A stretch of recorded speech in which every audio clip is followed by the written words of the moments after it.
Sophie Carter didn't just sell a painting. She sold a moment, a piece of herself, that would change the entire trajectory of her life. That black and white desert landscape, with a lone cowboy silhouetted under a sky of endless possibility, wasn't just acrylic on canvas. It was a heartbeat. It was a bridge from despair to dignity, from sickness to something that looked like salvation. And Clint Eastwood? He didn't swoop in with cameras or speeches. He didn't offer pity or pose for headlines. He did something far rarer. He stopped. He saw her, not just the paint, not just the cancer, not just the fight, but the human soul behind the easel. And in a world that often scrolls past pain, that kind of presence is the greatest gift of all. That $50,000 check didn't just pay for chemo. It whispered, "You matter." It was a nod from one fighter to another, from a legend who made his mark in silence to a girl who was learning to shout with color. And when he tipped his hat and walked away, he left more than inspiration behind. He left proof that dignity has nothing to do with dollars and everything to do with how you show up for someone else. Weeks later, Sophie's inbox overflowed. Media features, gallery invitations, art collectors offering blank checks. But she never let it change her. She didn't paint for applause. She painted to breathe. When her first gallery show opened in New York, people flew in from all over just to meet the girl who turned heartbreak into healing. And there, hanging in the center of the exhibit, was a single empty frame. Below it, a small gold plaque read, "Not for sale." Because some moments aren't meant to be sold. Some paintings aren't just art. They're anchors to the soul. Today, Sophie paints full-time. She gives back, mentors young artists, and still visits that same city sidewalk where it all began. Not to sell, but to sit, to remember. And Clint, he never asked for recognition. But if you ever find yourself in his private collection, you'll see that same painting, the one with the cowboy standing alone. Only now it doesn't feel lonely. It feels legendary. So if you're out there right now, fighting something no one sees, trying to be seen in a world that moves too fast, remember this. You don't need everyone to believe in you. You just need one moment, one person, one brushstroke of hope.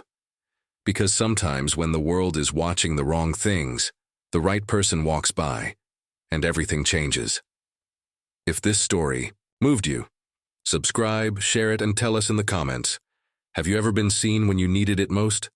Your words might be someone else's lifeline. And don't forget, our next story drops soon. Another tale of hidden truth. Another twist of fate. Another soul waiting to be seen. Stay tuned and keep believing. The first time Sophie Carter heard the word cancer, the room felt too small to hold it. She was 19, a sophomore in art school, a girl who spent more time mixing colors than checking lab results. But that day, as Dr. Patel shifted in his chair and avoided her eyes, the canvas of her life was suddenly splattered with a stroke she never saw coming. "The treatment is working," he said, voice cautious. "But there's always a but. You'll need at least 2 more rounds of chemotherapy, and insurance won't cover the next phase." Beside her, her mother's breath hitched. Her father went still. That moment carved a silence into Sophie she couldn't paint over. The numbers they whispered next, costs, co-pays, experimental fees, felt heavier than the diagnosis itself. They had already burned through savings, took second jobs, sold the family piano. Their house was turning from a home into collateral. And Sophie was the reason. That night, she couldn't sleep. Her body was weak, but her mind raced. Not because of the cancer. Because of her parents' eyes. Because of the quiet panic they thought they were hiding. Because she couldn't let them go bankrupt just trying to keep her alive. And then she saw it. The stack of half-finished canvases leaning against her bedroom wall. Landscapes. Abstracts. A lonely cowboy under a desert moon. Her soul. Her refuge. What if people didn't just see them as paint on canvas? What if they saw them as something more? A fight. A cause. By morning, her decision was made. She skipped class, loaded her mom's car with all the art she could carry, and set up a small folding table on a downtown sidewalk near a bookstore. Her mother cried quietly the whole drive there, but didn't stop her. They taped up a handwritten sign in thick black marker. Original art, funding my cancer treatment. She didn't expect miracles. She just needed enough. But city sidewalks don't give out sympathy easily. People rushed by, earbuds in, coffee in hand. Some slowed, glanced at her sign, then turned away like it burned. Others offered the kind of pity that stings more than silence. "You poor thing," a woman in designer sunglasses had whispered. "You must be so brave." Sophie smiled. The kind of smile that doesn't reach the eyes. Brave? No, she wasn't brave. She was tired, desperate, and broke. By late afternoon, the heat rose like static off the concrete.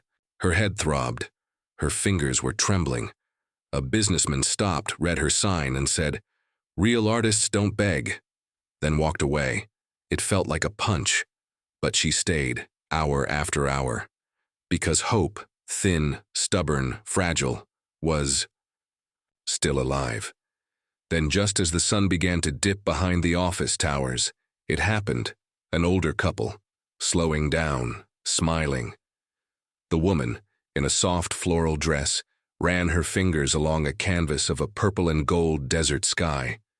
"This one, it's beautiful," she whispered. Sophie swallowed. $80. The husband nodded and pulled out his wallet. Sophie stood frozen, like her bones forgot how to move. When the money touched her palm, she felt it. Not just joy, not just shock, but dignity. Her first sale. Her first yes. As they walked away, canvas tucked under the woman's arm, Sophie exhaled for what felt like the first time in weeks. $80. It might as well have been $1 million. The next day wasn't easier. Same corner, same sign, same chair. More passing glances, more people who walked away. But she had momentum now, a sliver of proof that her art had value, that she had value. Still, the exhaustion clawed at her. The chemo had left her muscles soft and bones aching. By noon, her head was spinning from heat. But she couldn't stop. Not now, not when she was so close. And then, "Hi there, are you the artist?" The voice came from a woman with a press badge clipped to her satchel, and a notebook already halfway, open. Late 20s, sharp eyes, warm smile.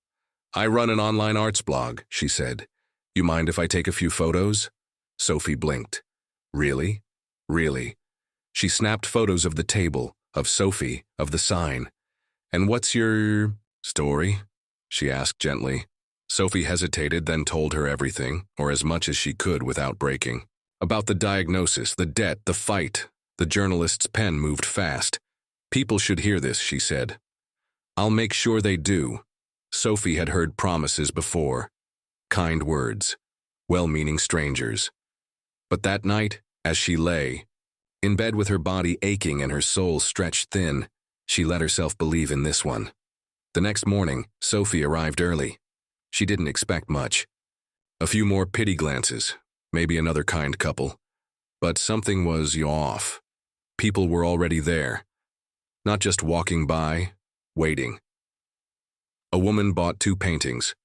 A couple debated between 3. Someone asked if she had a business card, and then her phone buzzed. It was her best friend, Lucas. "Dude, check this out." He sent a link. Fighting with color, the teen painting her way through chemo.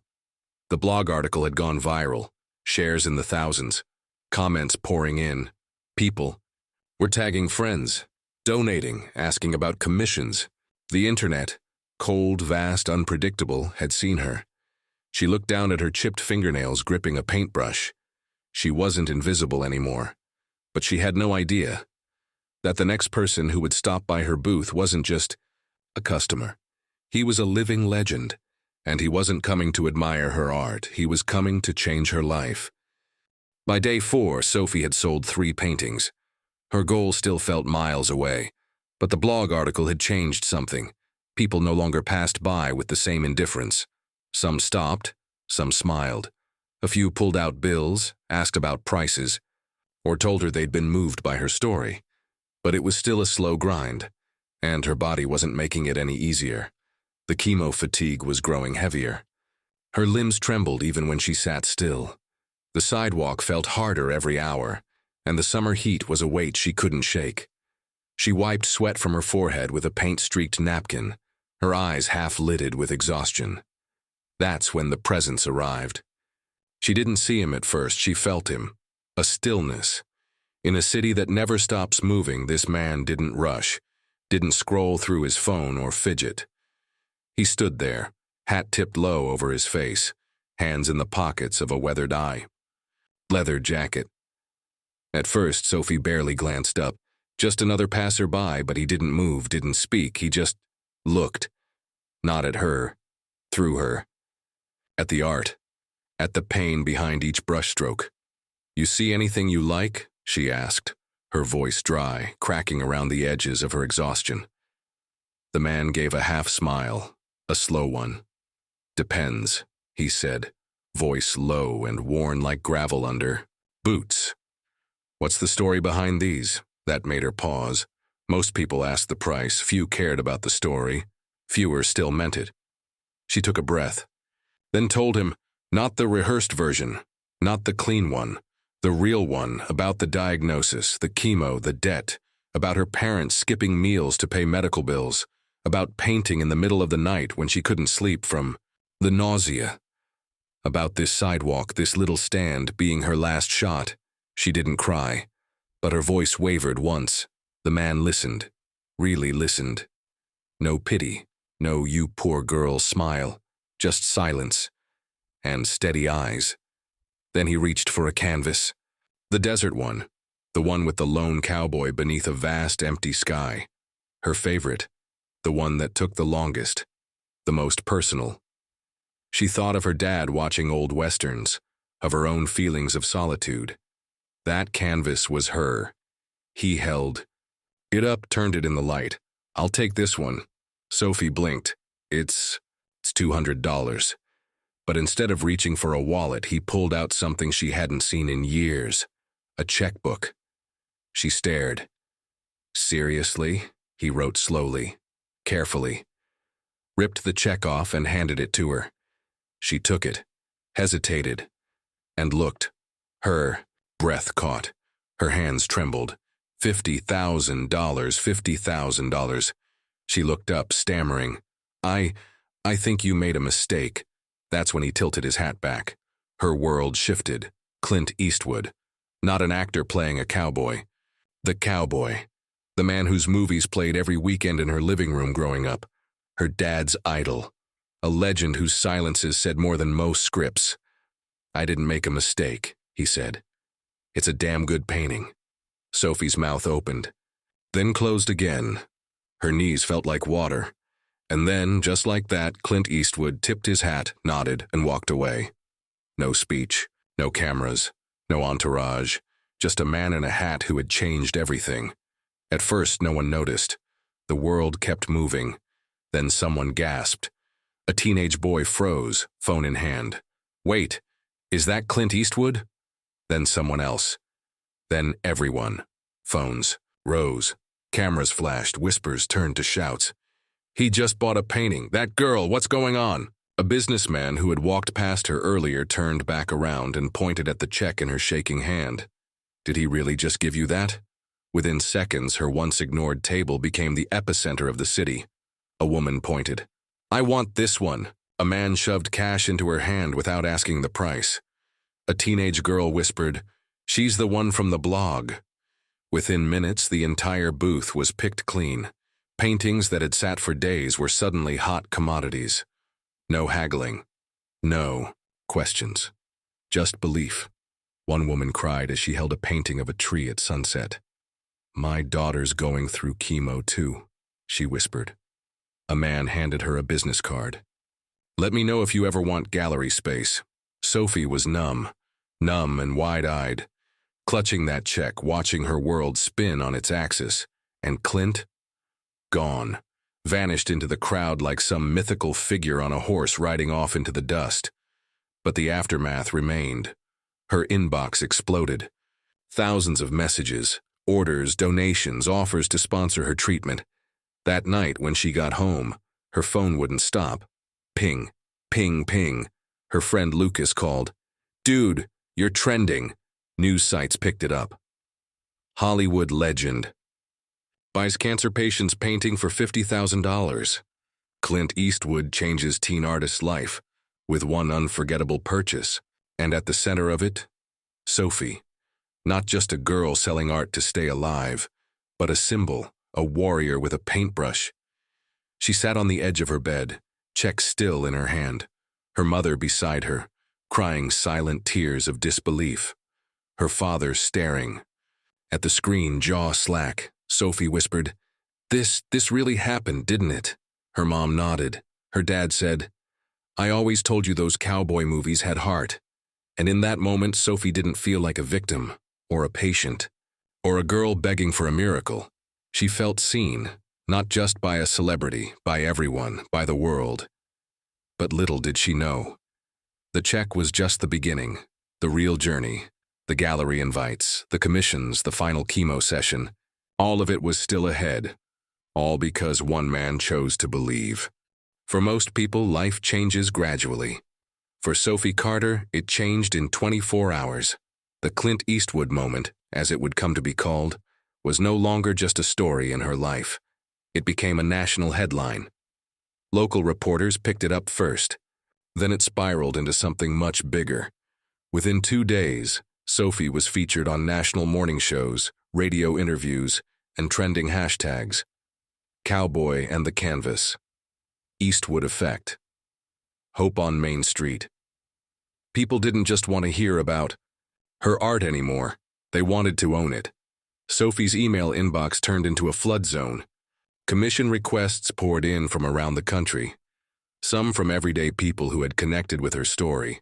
Others from wealthy collectors offering thousands for a single canvas.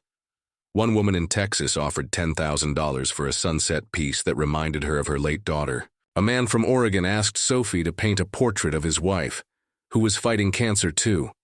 She couldn't keep up. Her hands still ached from treatment. Her energy still came in small doses. But she painted through the exhaustion with a fire that hadn't existed before, because this time she wasn't painting in desperation. She was painting in defiance. And then the email came. Subject line, New York Gallery Inquiry. She read it 3 times just to make sure it was real. A gallery in Manhattan. Prestigious. They wanted to feature her in their fall exhibition, her name on a wall. Her art under museum lighting. Tears fell before she even finished reading. Her parents couldn't believe it. Neither could she. But it was happening. And it wasn't just a show. It was a future, a purpose, a path forward. 1 month later, Sophie walked back into the hospital. Same fluorescent lights, same antiseptic scent. But this time, she wasn't there for a diagnosis. She was there for her final round of chemo. The nurses clapped when she arrived. One of them wore a t-shirt with her painting printed across the front. The bills? All paid. Every single one. The check from Clint had done that. But so had the hundreds of people who bought her work, sent donations, or offered to help. Sophie sat in the chemo chair with her sketch pad open. She drew as the IV dripped beside her, letting the hum of the machines become a background rhythm. She wasn't afraid anymore. She was ready. That night, at home, she received a package with no return address. Inside, a cream envelope, thick and textured, handwritten. Sophie, your fight reminds me why some stories still matter. Never stop telling yours. Clint, she stared at the signature. Her breath hitched. Then she carefully folded the letter and placed it in the same box where she kept her childhood sketchbooks. The next morning, she picked up her brush again. She painted landscapes and cityscapes, portraits and dreamscapes. She painted hope and fear, memory and motion. Her hands still trembled, but her lines were stronger than ever. Each new canvas added another piece to the narrative she was rewriting, not just for herself, but for every young person out there who had ever been overlooked. Month before, she had nearly given up. Now her gallery show was weeks away. She was booked out for commissions through the end of the year. She had an agent, a publicist, a future, but one painting she never sold. The black and white Western landscape, The first one Clint Eastwood picked. The one that had opened every door. That piece now hangs in Clint's private collection. In a study filled with film memorabilia and weathered scripts, one wall is dedicated to a single canvas, a desert sky, a lone cowboy, a moment that turned into a movement. Sophie smiles when she thinks about it, because some brushstrokes change a painting, and some, they change everything. Up next, a janitor gets mocked by executives until the CEO reveals the truth. Stay tuned. Sophie Carter didn't just sell a painting that day. She rewrote her future with every brushstroke. That black and white canvas, a lone cowboy beneath a vast desert sky, was never just art. It was a silent scream, a whispered prayer, a battle cry she didn't have the strength to shout aloud. And when Clint Eastwood stopped in front of her tiny stand, he didn't see a fundraiser. He saw fire. He didn't ask for a discount. He didn't ask for a backstory. He didn't offer pity. He wrote a check, $50,000. He tipped his hat, and he walked away. But his quiet act lit a wildfire. In the days that followed, Sophie's world flipped on its axis. Her face graced headlines. Her inbox overflowed. The girl who had once been ignored on the sidewalk became the symbol of something greater. Grit, grace, and the power of being seen. Offers poured in from around the country. Newspapers. TV segments, buyers, art collectors, parents of children fighting the same battle. 1 month later, Sophie walked into her last chemo appointment. Every single bill paid in full. Her parents no longer had to choose between groceries and her survival, and then came the letter, handwritten, from Clint himself. Your fight reminds me why some stories still matter. Never stop telling yours. Clint. It hangs beside her easel now. Quiet, steady, just like the man who wrote it. But the painting that started it all, that one will never be sold, because it doesn't just belong in Clint Eastwood's private collection. It lives in Sophie's heart as a reminder that even in the lowest moment someone might walk by and truly see you. Not the illness, not the weakness, but the worth. And that moment of being seen is sometimes all it takes to change a life. If this story moved you, don't forget to like, subscribe, and share. Do you have your own story of being misjudged or unexpectedly lifted up? Drop it in the comments. Because every week we bring you cinematic stories that uncover hidden strength, unexpected kindness, and the people who make the quietest choices that echo forever. See you in the next story.